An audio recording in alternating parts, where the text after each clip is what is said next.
சிவாய நம. திருச்சிற்றம்பலம். நம பார்வதி பதையே. அரகர மகாதேவா. தென்னாடுடைய சிவனே போற்றி, எந்நாட்டவர்க்கும் இறைவா போற்றி. உலகலாம் உணர்ந்து ஓதற்கு அறியவன், நிலவுலாவிய நீர்மலி வேணியன், அழகில் சோதியன் அம்பலத்தாடுவான், மலர் சிலம்படி வாழ்த்தி வணங்குவாம். ஆதாரமாகிய மாணிக்க வாசகர் பாதார விந்தம் பணிவோம், பண்டு செய்த தீதான பாவங்கள் எல்லாம் தீர்ந்து ஞானோதயம் வந்து கூடிடுமே. சிவசிவ திருச்சிற்றம்பலம். அப்பர் அருள் நெறிமன்றம் அன்பர்கள் அனைவருக்கும் அன்பான வணக்கங்கள். இன்று சிந்திக்க இருப்பது மாணிக்க வாசகர் பெருமான் அருளி செய்த திருவெம்பாவையில் 20வது பாடல் சிந்திப்பதற்கு திருவருளும் குருவருளும் கூட்டியுள்ளது. மார்கழி முதல் தினத்திலிருந்து நேற்றைய தினம் 19வது நாள் வரைக்கும் ஒவ்வொரு அன்பர்களும் அருமையாக அற்புதமாக ஒவ்வொரு பாடலுக்கும் விளக்கம் சொல்லி நம்மை மகிழ்வுபடுத்தினார்கள் இல்லையா? அடியனுக்கு கிடைத்தது இந்த 20வது பாடல். இந்த 20வது பாடல்ல அருமையான பாடல், எல்லா கருத்துக்களும் அடங்கியுள்ள பாடல். இது திருக்காப்பு என்று சொல்வார்கள் இல்லையா? 12 ஏன் திருக்காப்பு என்று சொல்கிறார்கள்? 12 திருமுறைகளில் என்ன இருக்கின்றதோ அதை இந்த 20வது பாடல்ல மாணிக்கவாசகர் பெருமான் பாடி அருளி செய்திருக்கின்றார். அப்படி என்ன சாராம்சம் அப்படின்னு பார்த்தோம்னா, இந்த 12 திருமுறையில் உள்ள அந்த சாரத்தை இந்த பாடலில் பாடி அருளி செய்திருக்கின்றார். இப்ப நெடுஞ்சாலை ஒன்று அமைத்திருக்கிறார்கள். நெடுஞ்சாலை ஒன்று அமைத்திருந்தால் அந்த சாலை வழியாக எந்த ஒரு இடையூறும் இல்லாமல் நடந்து போவர்கள் நடந்து போகலாம், வண்டியில் போகிறவங்க வண்டியில் போகலாம், பேருந்தும் போவதற்கு தக்க வசதிகளோடு சாலை அமைத்து இருப்பார்கள். எந்த ஒரு இடையூறும் இருக்காது. அந்த நெடுஞ்சாலை அமைப்பதற்கு முன்னால் அந்த இடத்துல மேடு இருந்திருக்கும், பள்ளை இருந்திருக்கும், மரங்கள் இருந்திருக்கும், குளங்கள் இருந்திருக்கும். அதையெல்லாம் அப்புறப்படுத்தி ஒரே சீராக சாலை அமைத்திருப்பார்கள். இப்போது எந்த இடையூறு இல்லாமல் ஒவ்வொரு பேருந்தாக இருக்கட்டும், வண்டிகளாக இருக்கட்டும், சர்வசாதாரணமாக போய் கொண்டும் வந்து கொண்டும் இருக்கும் இல்லையா? அதுபோல இந்த 12 திருமுறையில் உள்ள அந்த சாராம்சத்தை இந்த ஒரு பாடலில் மாணிக்கவாசகர் பாடி அருளி செய்திருக்கின்றார். அதனால தான் இந்த திருவெம்பாவில் மார்கழி மாதத்தில் திருவெம்பாவை மட்டும் படித்தால் போதும் என்று ஆண்டவர்கள் சொல்லியிருக்கிறார்கள். இந்த 12வது பாடலில் உள்ள அந்த கருத்தை மேலோட்டமாக தமிழ் அறிஞர்களாக இருக்கட்டும், படித்தவர்களாக இருக்கட்டும், எளிதாக பொருள்படும்படி சொல்லிவிடுவார்கள். ஆனால் நாம் அந்த சித்தாந்தம் என்னும் திறவுகோல் கொண்டு திறந்து பார்க்கும் பொழுது நமக்கு நன்கே புலனாகும். 12 திருமுறைகளில் என்ன இருக்கின்றதோ அதைத்தான் இந்த பாடலில் மாணிக்கவாசகர் பெருமான் பாடி அருளி செய்து இருக்கின்றார் என்று நமக்கு புலப்படும். ஒவ்வொரு பாடல் முடிவிலுமே எம்பாவாய் எம்பாவாய் என்று திரு எம்பாவாய் என்று பாடி அருளி செய்திருப்பார். எம்பாவாய் என்பது பாவையர்கள் நோன்பு நுற்று இறைவனை நினைத்து பாடி அருளியது. திரு என்பது மங்களச்சொல். திரு என்பது இறைவனை குறிக்கும். இறைவனோடு ஐக்கியமாதல் வேண்டும். திரு எம்பாவா எம் பெருமானே அப்படின்னு வேண்டுவதாக இந்த பாடல் அமைந்துள்ளது. பாடலுக்குள் இனி போகலாம். போற்றி அருளுகனின் ஆதியாம் பாதமலர், போற்றி அருளுகனின் அந்தமாம் செந்தளிர்கள், போற்றி எல்லா உயிர்க்கும் தோற்றமாம் பொன் பாதம், போற்றி எல்லா உயிர்க்கும் போகமாம் பூங்கலல்கள், போற்றி எல்லா உயிர்க்கும் ஈராம் இணையடிகள், போற்றிமால் நான் முகனும் காணாத புண்டரீகம், போற்றியாம் உய்ய ஆட்கொண்டருளும் பொன்மலர்கள், போற்றிய மார்கழி நீர் ஆடேலோர் எம்பாவாய். இந்த பாடல்ல ஒரே சொல் பல தடவை வருவது போலவே இருக்கும். ஆனால் அந்த பொன்மலர்கள், இணையடிகள், புண்டரீகம், செந்தளிர்கள், பூங்கழல்கள் இதெல்லாம் திருவடி, பெருமானுடைய திருவடியே குறிப்பதாக இருந்தாலும் எழுத்து வடிவமைப்பதில் ஒவ்வொரு ஒவ்வொரு வார்த்தையாக நம் மாணிக்கவாசகர் கையாண்டு இருக்கின்றார். ஏன்னா இப்போ எழுத்து, அதாவது இந்த இதில் பாருங்க, அருளுக என்ற சொல் 2 தடவை வருகிறது, ஒரே சொல் 2 தடவை வருகிறது. எல்லாவிற்கும் அதுவும் ஒவ்வொரு வரியிலும் வருகின்றது. இந்த இறைவனுடைய திருவடியை குறிக்கக்கூடிய பாதமலர், செந்தளிர்கள், பொன் பாதம், பூங்கழல்கள், இணையடிகள், புண்டரிகம், பொன்மலர்கள் இதெல்லாம் பெருமானுடைய திருவடியை தான் குறிக்கின்றன. ஆனால் எழுத்து வடிவத்தில் மாறி மாறி வருவதாக அமைத்துள்ளார். அது எப்படி, ஏன், அதை நம்ம பார்க்க போகிறோம். இப்போ நம்ம இந்த பாடலுக்கு மேலோட்டமாக பொருள் பார்க்குறோன்னா, போற்றி அருளகனின் ஆதியாம் பாதமலர், பெருமானுடைய திருவடியே எல்லாத்துக்கும் ஆதியாக விளங்கக்கூடியது, முதலாக விளங்கக்கூடியது. தாயாக இருக்கக்கூடியவன், தலைவனாக இருக்கக்கூடியவன், தந்தையாக இருக்கக்கூடியவன் நான் பெருமான். அந்த முடிவாக இருக்கக்கூடியவன் பெருமான் தான். எல்லா உயிருக்கும் தோற்றம், இந்த எல்லா உயிர்களையும் தோற்றுவிக்கக்கூடியவனும் பெருமான் தான். அப்படி தோற்றுவித்த உயிர்களுக்கு போகத்தை தருவதும் யாரு? அம்மையப்பராக இருந்து போகத்தை தருவதும் பெருமான் தான், பெருமானுடைய திருவடி தான். அவனுடைய இணையடிதான் வீடு பேறு என்ற பேரானந்தத்தை நமக்கு தருகின்றது. அப்படிப்பட்ட திருவடியை திருமாலும் நான்முகனும் காண முடியாத திருவடி இல்லையா? ஆனா யாருக்கு கிடைக்க செய்தார் அவர்?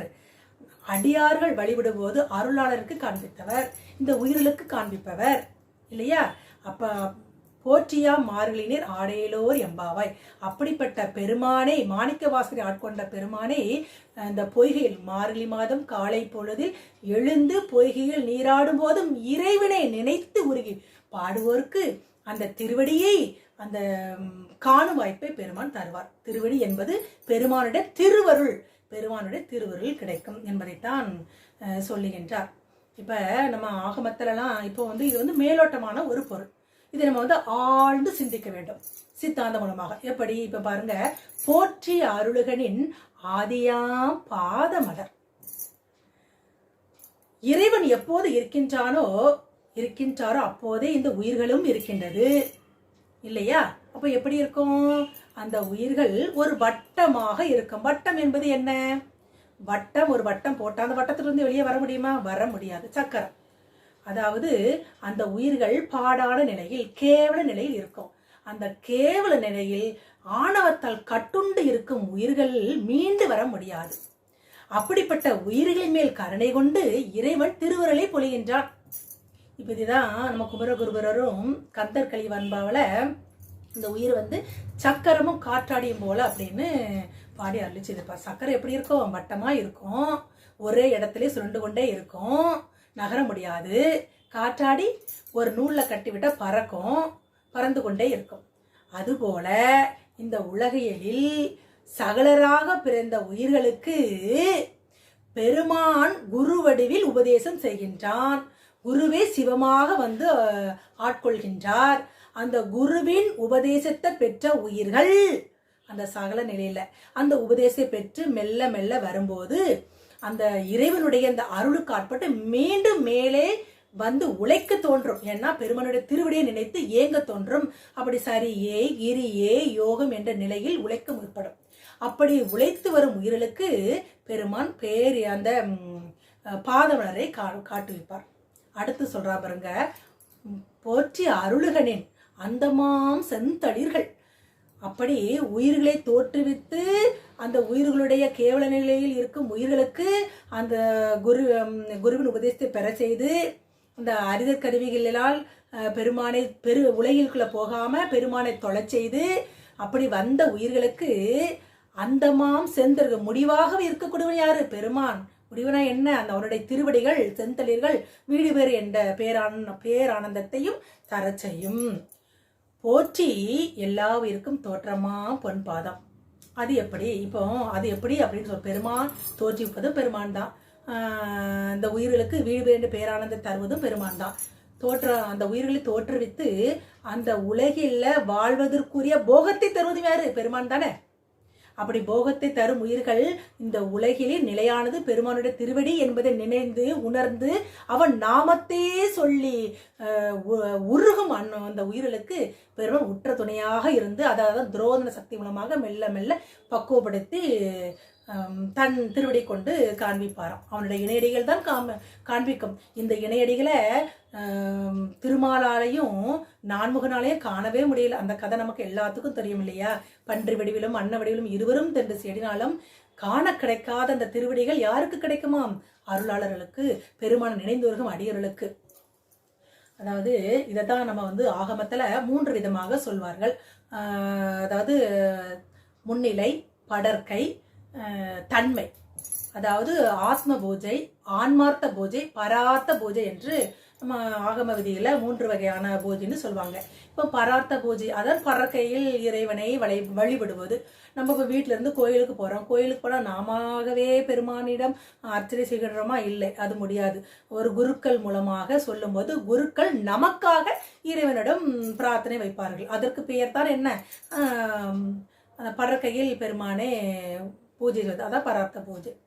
இப்போ ஆன்மார்த்த பூஜை என்பது மானிடை சட்டை தாங்கி வந்த குருநாதர் மூலம் தீக்கை வாங்கி அந்த உபதேசம் பெற்ற மந்திரத்தை, குருநாதரிடமிருந்து பெற்ற மந்திரத்தை சொல்லி இறைவனை குரு உரியேற்றி தருவார். அந்த லிங்கம், அந்த லிங்கத்தை ஒரு புஷ்பத்திலோ படிகத்திலோ சந்தனத்திலோ அந்த அதாவது வெண்கலத்திலோ அப்படி உரியேற்றி தந்த லிங்கத்தை முன்னிலையில் வைத்து, நமக்கு முன்னிலையில் வைத்து அபிஷேகம் ஆராதனை எல்லாம் செய்து வழிபடுவோம். அது பெருமானை நாமே நம் கையால் தொழுவது. அதற்கு பெயர் ஆன்மார்த்த பூஜை, முன்னிலை பூஜை. இதை தவிர ஆத்ம பூஜை. ஆத்ம பூஜை என்பது இறைவனை உள்ளுக்குள்ளேயே நிறுத்தி வழிபடுவது. இந்த இறைவனை உள்ளுக்குள் நிறுத்தி வழிபட்டால் என்ன கிடைக்கும்? இறைவனுடைய திருவடி கிடைக்கும். அதை பற்றித்தான் நம் மாணிக்கவாசகர் இந்த பாடல்ல பாடி அருளி செய்திருக்கின்றார். இதைத்தான் நம் வள்ளூர் பிறந்தகையாரும் மலர்மிசை ஏகினான் மானடி சேர்ந்தார் நிலமிசை நீடு வாழ்வார் என்று பாடி அருளி செய்திருப்பார். மலர் என்றால் எதை சொல்லி எதை குறிப்பிட்டிருப்பார்? இதய மலர், இதயத்தை சொல்லி குறிப்பிட்டு இருப்பார். இதனையே திருமூல நாயனாரும் உள்ளம் பெருங்கோயில் ஊன் உடம்பு ஆலயம் வல்ல பிரானார்க்கு வாய் கோபுரவாசல் தெள்ள தெளிந்தார்க்கு சீவன் சிவலிங்கம் என்று பாடி அருளி செய்திருப்பார். உள்ளமே அதான் கோயில், உள்ளத்தையே கோயிலாக கொண்டு, அதாவது வெளியில பூஜை செய்த பின்னால புற இருளை அகற்றி பெருமான் உள்ளே உறைந்து விடுவார். இதுக்கு முன்னாடி பாடி அந்த 19 பாடல்களையும் வெளியே பெருமானை நினைந்து உருகி பாடியதை பாடி அருளி செய்திருப்பார். இந்த 20வது பாடலில் தான் இறைவனை உள்ளத்தில் வைத்து பாடுவதை பாடி அருளி செய்கிறார் இல்லையா? அதான் இதையே நம் தாய்மானவர் பெருமானும் சொல்லியிருப்பாரு. நெஞ்சகமே கோயில், நினைவே சுகந்தம், அன்பே மஞ்சள் நீர் பூசை கொள்ள வரை பராபரமே. நெஞ்சகத்துல பெருமான் நினைந்து உருகி அந்த அளவு முதல்ல வெளியே பெருமான உள்ளம் உருகி வழிபடும்போது அந்த பெருமான் உள்ளிற்குள்ளும் குடியேறிடுவார். அதாவது அந்த உயிரானது பக்குவம் அடைந்த பின்பு உள்ளே குடியேறி அந்த உள்ளம் பெருங்கோயிலாக மாறிவிடும். அந்த உள்ளத்தில் வைத்து பெருமான் மாணிக்கவாசகர் வழிபடுதலை பெற்றுதான் இந்த பாடல்ல சொல்றாரு. அதான் இப்போ நம்ம மாணிக்கவாசகர் திருப்பெருந்துறையில வழிபடுத ஆத்மநாதர் என்று தான் சொல்லுவாங்க. அம்மையார் யோகாம்பிகை, யோகத்திலேயே அன்னையை பூஜை செய்ததுனால யோகாம்பிகை என்ற நாமம் அன்னைக்கு. அப்படி வழிபடும் போது பெருமான் உள்ளின்று உறைந்து அவருடைய திருவடியை நமக்கு காண்பிப்பாராம். இதை நம்ம ஒரு கதை மூலமாக இன்னும் விளக்கமாக பார்க்கலாம். இப்ப இதனையே கதை மூலமாக நம்ம பார்க்கலாம். நம்ம திருமால் அதாவது ஆதிசேஷன் மேலதான் பள்ளி கொண்டு இருப்பார் இல்லையா அந்த கடல்ல. இதையே அபிராமி பட்டரம் வெங்கட் பனி மேல் துயில் கொள்ளும் விழுப்பொருளை என்று பாடி அருளி செய்திருப்பார் நம்ம அபிராமி பட்டர். அதாவது பார்க்கடல்ல அந்த ஆதிசேஷன் மேல பள்ளி கொண்டிருப்பார் நம் திருமால். அப்படி ஒரு நாள் பள்ளி கொண்டு இருக்கும்போது திடீரென சிரித்தாராம். அப்படி சிரிக்கும்போது அவருடைய பாரத்தை ஆதிசேஷனால் தாங்க முடியவில்லையாம். அவரே அப்படியே அப்படி நசுங்கி போற மாதிரி இருந்துச்சாம். திருமால் விழித்ததும் கேட்கின்றார் திருமாலிடம். ஆதிசேஷன் கேட்கின்றார், சுவாமி, இது நாள் வரைக்கும் நான் தான் உங்களை சுமக்கிறேன், அப்படி ஒரு நாள் நீங்க பாரமா இருந்ததே இல்லையே. ஆனா இன்னைக்கு அந்த ஒரு சில அந்த வினாடி உங்களுடைய அந்த பாரத்தை என்னால சுமக்க முடியல, நானே அப்படியே அமுங்கி விட்டேன், என்ன காரணம், அதற்கு காரணம் யாது என்று கேட்கின்றார். அதற்கு திருமால் சிரித்து கொண்டே, நான் உள்ளுக்குள்ள பெருமான நினைந்து உருகினேன், அதனால பெருமான் வந்துட்டு போயிருப்பார் அப்படின்னு சொல்லுவார். உள்ளுக்குள் தன்னை மறந்து சிவத்தை நினைந்து உருகும் உயிர்களுக்கு பெருமான் உள்ள வந்து அருள் பாதிப்பாராம், அவருடைய ஆனந்த தாண்டவத்தை காண்பிப்பாராம். அந்த ஆனந்த தாண்டவத்தை பார்த்ததுனால உனக்கு பாரமா இருக்கும், பாரமா தெரிஞ்சிருக்கும் அப்படின்னு சொன்னார். அவன் ஏன்னா ஆதிசேஷன் பெருமானையே தலைவனாக வணங்குபவர். என் தலைவன் ஆனந்தப்படுத்திய அந்த ஆனந்த தாண்டவத்தை பெருமானை நானும் பார்க்க வேண்டும், எனக்கும் அருள் புரிங்க அப்படின்னு கேட்கிறாரு ஆதிசேஷன். அப்படின்னா நீ சிவபெருமானை நினைத்து தவம் செய் அப்படின்னு சொல்றாரு. ஆதிசேஷனும் சிவபெருமானை நினைத்து தவம் செய்யும்போது, நீ பூலோகத்துல போய் பிறந்து வரும்போது என்னுடைய அந்த ஆனந்த தாண்டவத்தை காண்பா என்று சொல்றாரு. இவரும் மறுபடி அப்போ செஞ்ச தவத்தின் பயனாக பூலோகத்தில் பிறக்கிறாரு பதஞ்சலி முனிவராக. பதஞ்சலி முனிவர் தான் முகல்லாம் மனிதர்கள் போல கீழே வந்து அந்த பாம்பு மாதிரி இருக்கிறது. அவர் வந்து அப்போ அந்த பதஞ்சலி முனிவராக வந்து பிறந்து தவம் செய்யும் போது அவருக்கு உள்ளத்தில் வந்து பெருமான் ஆனந்த தாண்டவத்தை காண்பித்தாராம். அவர் தான் கண்டதை மக்களுக்கும் எல்லா உயிர்களுக்கும் அந்த சிலம்பத்துல சொல்லி கொடுத்தாராம். அது என்ன மரணதான், அது என்ன முறை அப்படி என்றால், உள்ளத்துக்குள்ளேயே இறைவனை வைத்து வழிபடுவது. ஏன்னா இந்த உயிர்களுக்கு உடம்புக்குள்ளே 7 வகை சக்கரங்கள் இருக்குது இல்லையா, அந்த 7 வகை சக்கரங்களும் 51 அச்சரங்களால் ஆனது. அதாவது எழுத்து வடிவில் அமைந்திருக்கும். அதாவது எழுத்தறிவித்தன் இறைவன் இல்லையா, அதையும் எழுத்து வடிவாக இருப்பது இறைவன்.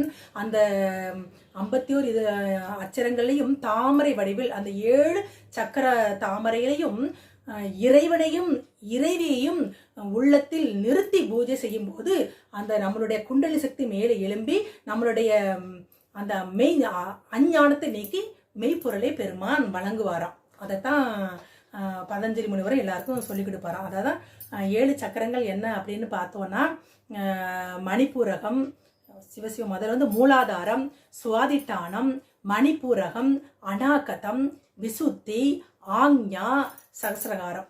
இந்த சக்கரங்கள் வந்து எழுத்து வடிவத்தில் இருக்குன்னு பார்த்தோம் இல்லையா. திருமலநாதன் சொல்ற 51 எழுத்தும் 5 எழுத்தாமை அப்படின்னு பாடி அறிவிச்சிருப்பார். அந்த 51 எழுத்துக்களை கொண்ட அந்த தாமரை இதழ், அந்த இதழில் ஒவ்வொரு அந்த சக்கரத்திலையும் அம்மை அப்பரையும் அம்மையையும் அந்த பெருமானை நினைத்து உள்ளன்போடு உருகி வழிபடுவதற்கு தன்னை மறந்து தற்போது இழந்து படிப்படியாக இருள்மலத்தை நீக்கி பெருமான் வந்து ஞானத்தை வழங்குவாராம். அப்படி ஞானத்தை வழங்குவதற்கு பெருமானுடைய திருவடி கிட்டுமில்லையா, பெருமான் அது சச்சிதானந்த நிலையில் அந்த பெருமானுடைய நிலைக்கு வர செய்து தன்னுடைய திருவடியை காண்பிப்பாராம். அதாவது தன்மையில் இறைவனை தன் உள்ளேயே கோயில் கொண்டு பூஜிப்பது. அப்படிப்பட்டவர்களுக்கு பெருமான் அந்த ஆனந்த தாண்டவத்தை காண்பிப்பார். அவருடைய திருவடியே காண்பித்து உயிர்களுக்கு இந்த வீடு வீர் என்ற பேரானந்தத்தை தருவார் என்பதைத்தான் மாணிக்க வாசகர் இந்த பாடல்ல நமக்கு சொல்லியிருக்கின்றார். அப்படி அந்த படிநிலையை தாண்டி, அதான் 12 திருமுறைகளும் சொன்னதை இந்த ஒரே பாடல்ல சொல்லியிருக்கிறார் இல்லையா. அப்படி இந்த பெண்கள் காலையில் துயில் எழுகின்றார்கள், துயில் எழுந்து நீராடுகின்றார்கள் இல்லையா. இந்த சித்தாந்த நோக்கில் தான் இறைவனை அடைவதற்காகவே அந்த கன்னி பெண்கள்லாம் இருக்கிறாங்கல்ல, அந்த பக்குவம் அந்த காலையில் கன்னி பெண்கள் எழுந்து வருகின்றார்கள், அவெல்லாம் பக்குவம் அடைந்த அந்த கன்னி பெண்கள். அந்த ஆணவம் அந்த உறங்கி கொண்டு இருக்கின்றார்கள் அல்லவா, அவங்களெல்லாம் அந்த இருளில் ஆணவ இருள் அகப்பட்ட அந்த கன்னி பெண்கள். அந்த நிலை யார் யாரெல்லாம் காலையில் எழுந்து இறைவனை தொழுகின்றார்களோ அந்த பக்குவமடைந்த கன்னி பெண்கள் எனவும், அந்த உறக்க நிலையில் உள்ளவர்கள் ஆணவ மலத்தினால உறக்க நிலையில் இருக்கின்றார்கள் எனவும் அப்படின்னு சொல்றாரு. இந்த உறங்கி கொண்டிருக்கும் அந்த பெண்களை தட்டி எழுப்பி அவருடைய அந்த மலபரியோகம் நடைபெற செய்து அவர்களுக்கு அந்த மலத்தை நீக்கணும் இல்லையா, அந்த பக்குவமடைந்த உயிர்கள் அன்பு நெறிப்படுத்தி இறையருளுக்கு அவர்களை உட்படுத்துகிறார்கள். அந்த அன்பு நெறி இல்லாத அந்த மலத்தில் அந்த மலபாகம் உள்ள உயிர்களை தட்டி எழுப்பி அன்பு வயப்படுத்தி இறைவனுடைய அந்த அன்பு நெறி காட்டி அவர் அந்த மல நீக்கம் செய்து இறைவனுடைய திருவடியை அடைய செய்கிறார்கள். அதைத்தான் இந்த பாடல்ல மாணிக்கவாசகர் அழகாக அற்புதமாக பாடி அருள் செய்திருக்கின்றார்.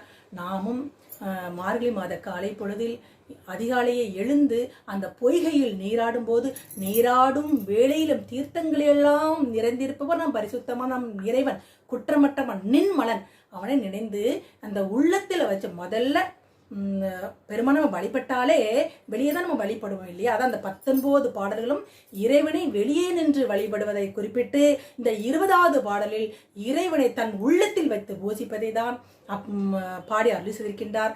நாமும் இதே போல பெருமானை நினைந்து உருகி உள்ளன்போடு பாடி இறைவனுடைய திருவடி அடைவோமாக என்று கூறி தங்களிடமிருந்து விடைபெறுவது சிவ சாந்தா சண்முகம்.